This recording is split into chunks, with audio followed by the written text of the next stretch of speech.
Hello everyone and welcome back to How to Everything. Today I'm going to be showing you how to uninstall a program or app on Windows 11.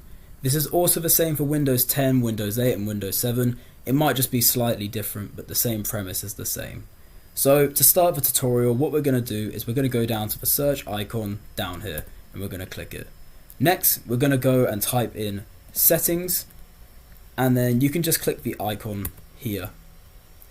Now that we're in settings, what we're going to do is go to the search bar at the top left where it says find a setting, and we're going to type in uninstall. Once we type that in, we'll see this, add or remove programs. Just go ahead and click on that. Wait for it to load. It may take a couple seconds, especially if you have more apps and programs installed onto your computer. So for example, I'm going to be uninstalling the Spotify music app. You're going to want to click these three dots here, and then you're going to see uninstall.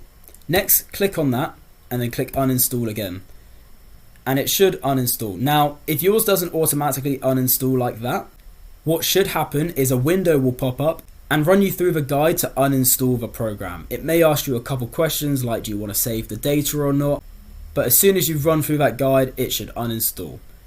So then you can close settings, your program is uninstalled, and as you can see, if we go down here and search for Spotify, it is no longer installed to our Windows 11 computer. So that is how you uninstall a program on Windows 11. Thank you everyone for watching How to Everything, and I'll see you guys in the next one.